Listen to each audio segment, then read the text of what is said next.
یک میرزای برادر آرزو میکنه که کیناتیاتر برم همو اکران هم کینوی دوست داشتم کلان تماشا کنم میشینه عبید پبید میکنه میره کیناتیاتر میدوره همون ریاد خفاده میشینه کینو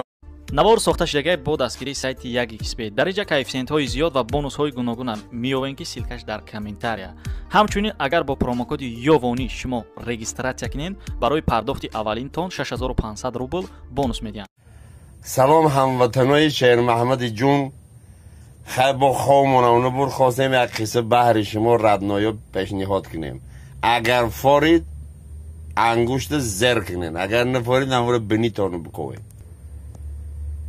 یک میرزای برادر آرزو میکنه که کیناتیاتر برم همو اکران هم کینوی دوست داشتم کلان تماشا کنم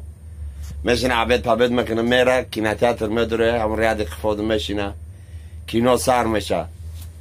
خانه دو بسیار خورده یک گوزش میگیره خیلی دوره کیناتیاتر پری آدم کنم آستا پش سر میتیه خیلی میکنه سیر بایی نمیتیه خیلی تاریکی میبینی چی گپای با یکان لحظه میگذره که یک که در همو اکران یا پاییز میگذره خیلی کیناتیاتر گو اکرانی کلان پاییز همو خیلی سیگنال داده ای هم بقتاری هم پاییز سر میتیه همو خیلی سر میتیه هم خیلی سبوک میشه ای پیش ده آدم خیلی کیناتیاتر پری آدم که همو آدم پیش بده که چیزی ایدست میگلته خم میشه هم خیلی بو ایتی فکرش میزنه هش ایسرش میره طرف میرزا چی میگه یا برادر تی یگان چی خید کدی این هم پاییزه که نو گذشت کو پاییزه نو گذشت آنش نگاه گفته رنگ دو وگانی آخراش ده گه بود دست بده گه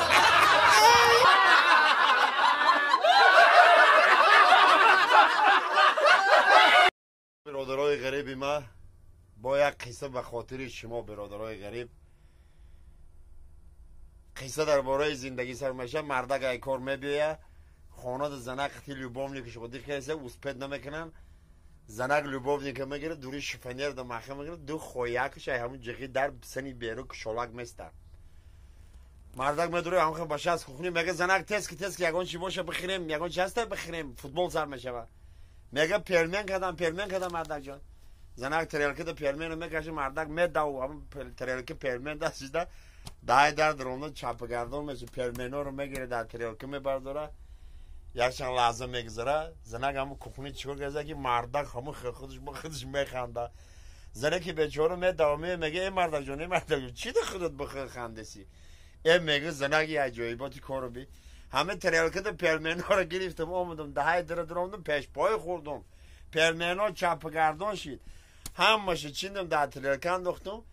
این همه دو پیرمن در در شیفینه چسبیده من ویلکخت بگیرم میگه ویلکختی اوس بر میگه ایدی نخوشه وایجا ایدی نخوشه